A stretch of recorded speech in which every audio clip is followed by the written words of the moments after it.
श्री कृष्ण गोविंद हरे मुरारे, हे नाथ नारायण वासुदेव। श्री कृष्ण गोविंद हरे मुरारे, हे नाथ नारायण वासुदेव। ओम नमो भगवते वासुदेवाय। ओम नमो भगवते वासुदेवाय।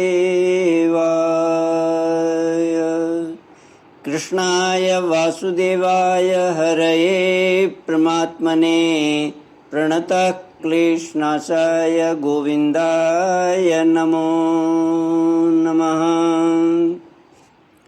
सच्चिदानंद रूपाय विश्वोत्पत्त्यादि हेतवे तापत्रय विनाशाय श्री कृष्णाय वयं नमः। श्री कृष्णाय वयं नमः। सच्चित आनंद स्वरूप परमात्मा जो सृष्टि के उत्पत्ति, पालन और संहार करता है तथा जीवों के आध्यात्मिक, आदि दैविक, आदि भौतिक तापों को नष्ट करने वाले हैं, अर्थात जीवों के मानसिक, शारीरिक और भौतिक दुखों को दूर करने वाले हैं, उन श्री कृष्ण भगवान को हम नमस्कार करते हैं। श्री कृष्ण गोविंद हरे मुरारे, हे नाथ नारायण वासुदेव। श्रीमद् भागवत चतुर्थ स्कंद द्वाविंशोऽध्यायः श्लोक 41 से। मैत्रेय उवाच स एवं ब्रह्मपुत्रेण कुमारेणात्ममेधसा दर्शितात्मगति सम्यक् प्रशस्योवाच तं नृपः। राजोवाच कृतो मेऽनुग्रहः पूर्वं हरिणार्तानुकम्पिना तमापादयितुं ब्रह्मन् भगवन् यूयमागताः। श्री मैत्रेय जी कहते हैं, विदुर जी, ब्रह्मा जी के पुत्र आत्मज्ञानी सनत कुमार जी से इस प्रकार आत्म तत्व का उपदेश पाकर महाराज पृथु ने उनकी बहुत प्रशंसा करते हुए कहा।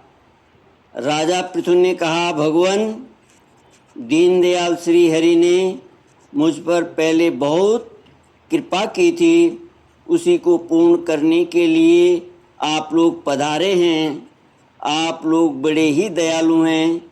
जिस कार्य के लिए आप लोग पधारे थे उसे आप लोगों ने अच्छी तरह संपन्न कर दिया। अब इसके बदले में मैं आप लोगों को क्या दूं? मेरे पास तो शरीर और इसके साथ जो कुछ है वह सब महापुरुषों का ही प्रसाद है। ब्राह्मण, प्राण, स्त्री, पुत्र, सब प्रकार की सामग्रियों से भरा हुआ भवन, राज्य, सेना, पृथ्वी और कोश, यह सब कुछ आप ही लोगों का है। अतः आपके ही श्री चरणों में अर्पित है। वास्तव में तो सेनापतित्व, राज्य, दंड विधान और संपूर्ण लोगों के शासन का अधिकार, वेद शास्त्रों के ज्ञाता ब्राह्मणों को ही है। ब्राह्मण अपना ही खाता है, अपना ही पहनता है और अपनी ही वस्तु दान देता है। दूसरे क्षत्रिय आदि तो उसकी कृपा से अन्न खाने को पाते हैं। आप लोग वेद के पारगामी हैं। आपने अध्यात्म तत्व का विचार करके हमें निश्चित रूप से समझा दिया है कि भगवान के प्रति इस प्रकार की अभेद भक्ति ही उनकी उपलब्धि का प्रधान साधन है। आप लोग परम कृपालु हैं, अतः अपने इस दीनोद्धार रूप कर्म से ही सर्वदा संतुष्ट रहें।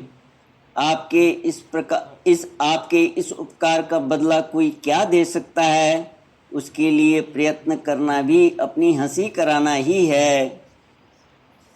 श्री मैत्रेय जी कहते हैं, विदुर जी, फिर आदिराज पृथु ने आत्मज्ञानियों में श्रेष्ठ सनकादि की पूजा की और वे उनके शील की प्रशंसा करते हुए सब लोगों के सामने ही आकाश मार्ग से चले गए। महात्माओं में अग्रगण्य महाराज पृथु उनसे आत्मोपदेश पाकर चित्त की एकाग्रता से आत्मा में ही स्थित रहने के कारण अपने को कृत्य सा अनुभव करने लगे। वे ब्रह्मार्पण बुद्धि से समय, स्थान, शक्ति, न्याय और धन के अनुसार सभी कर्म करते थे।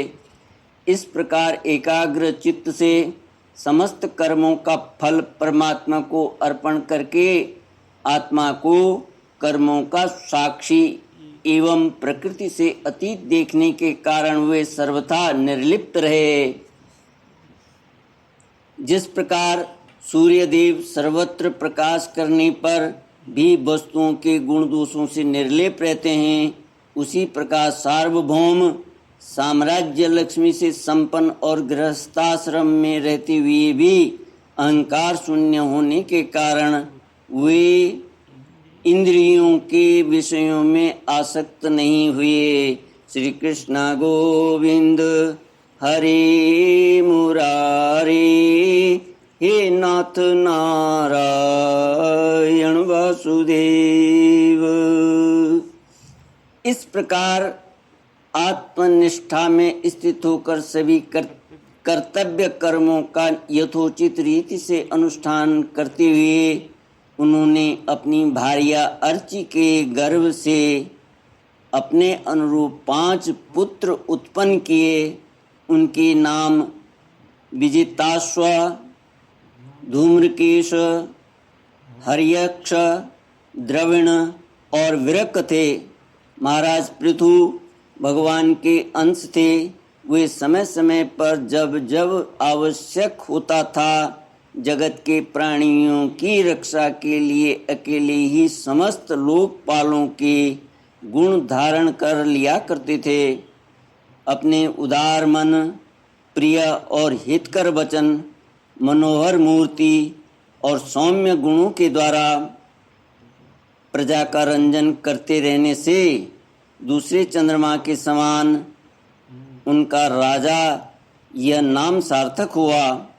सूर्य जिस प्रकार गर्मी में पृथ्वी का जल खींचकर वर्षा काल में उसे पुनः पृथ्वी पर बरसा देता है तथा अपनी किरणों से सबको ताप पहुंचाता है, उसी प्रकार वे कर रूप से प्रजा का धन लेकर उसे दुष्काल आदि के समय मुक्त हस्त से प्रजा के हित में लगा देते थे तथा सब पर अपना प्रभाव जमाए रखते थे। वे तेज में अग्नि के समान दुर्धर्ष, इंद्र के समान अजेय, पृथ्वी के समान क्षमाशील और स्वर्ग के समान मनुष्यों की समस्त कामनाएं पूर्ण करने वाले थे। समय समय पर प्रजाजनों को तृप्त करने के लिए वे मेघ के समान उनके अभीष्ट अर्थों की खुले हाथ से अभीष्ट अर्थों को खुले हाथ से लुटाते रहते थे। वे समुद्र के समान गंभीर और पर्वतराज सुमेरु के समान धैर्यवान भी थे।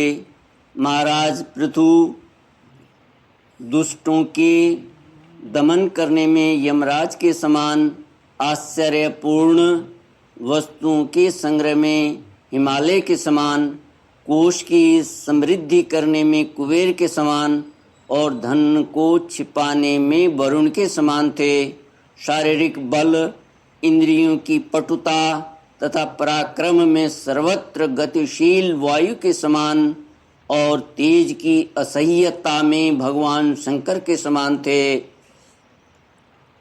सौंदर्य में कामदेव के समान, उत्साह में सिंह के समान, वात्सल्य में मनु के समान और मनुष्यों के आधिपत्य में सर्वसमर्थ ब्रह्मा जी के समान थे।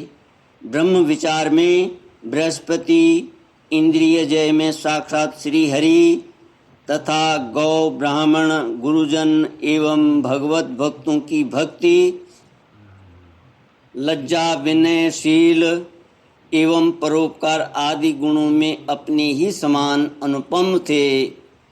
लोक त्रिलोकी में सर्वत्र उच्च स्वर से उनकी कीर्ति का गान करते थे। इससे वे स्त्रियों तक के कानों में वैसे ही प्रवेश पाए हुए थे जैसे सत्पुरुषों के हृदय में श्री राम। श्री कृष्ण गोविंद हरे मुरारी, ये नाथ नारायण वासुदेव। इति श्रीमद्भागवते महापुराणे पारमहंस्यां संहितायां चतुर्थस्कन्धे पृथुचरिते द्वाविंशोऽध्यायः। ॐ पूर्णमदः पूर्णमिदं पूर्णात् पूर्णमुदच्यते पूर्णस्य पूर्णमादाय पूर्णमेवावशिष्यते। ओम शांति शांति शांतिः। हरि ओम श्री गुरुभ्यो नमः। हरि ओम।